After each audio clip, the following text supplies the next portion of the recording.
Process. We're ahead of the game compared to where we were last year. But the kids worked hard during the off season, during the break, and they worked out strong, and they came back a lot stronger than they were when they left. And I think it's a testament to how they worked, getting ready for this season. It's a big year. Our pitchers are throwing really well right now. Their arms feel good. We're fairly healthy. We've had a couple tweaks here and there throughout the last couple of weeks, but overall we're pretty healthy, and they're excited. So I think we're ready to go. We got another week and a half to get ready for Mount Olive, who's already got 3 games under their belt, and they're 3-0.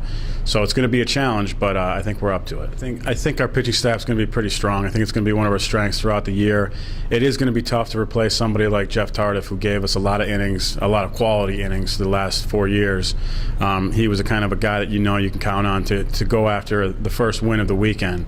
I think we have a deep bullpen.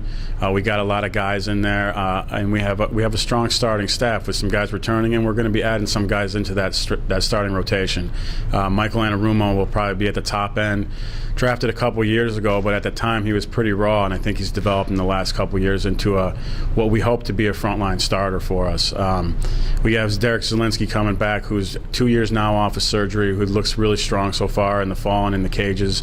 And Mark Kuzma's been kind of a mainstay in our starting rotation for the last few years. So we hope to have him have another quality season. I think we'll add Ed Cahoot into that rotation.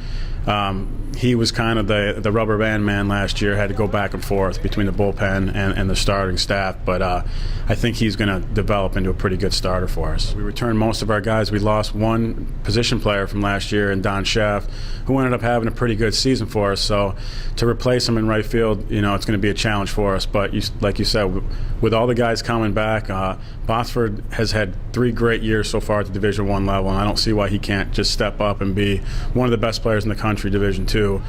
He brings a lot to the table with his offensive approach. He gets on base. He can steal bases. He makes things happen. He's going to put pressure on the defense.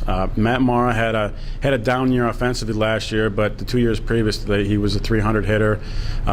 He's been hitting great right now so far in the cages. I anticipate him being a middle of the order guy and driving in runs. And Mahoney's been that kind of unsung hero for us. He hits in the middle of the order. He led our team in home runs last year, which we didn't expect in the beginning of the year. He gets on base. He can steal bases. He's another one of those guys, if he stays healthy, can be a major impact in the game. I think preparation-wise, I think it's the same, but you're right, the outlook is a little bit different. Now being eligible to play right away in the postseason, our guys know that there's something at the end of the tunnel, so they're working hard. They're playing great. We open up, like I said, against Mount Olive, who's top 5 in the country, so it's going to give us a gauge right away of who we're playing. But it'll be fun to not only check the polls every week to see if we can climb up and make some noise nationally, but then once we get into conference play, we're actually playing for some things. We'll play for a shot at postseason as well as individual awards. So it'd be nice for the guys to be acknowledged for some of the stuff that they do on the field.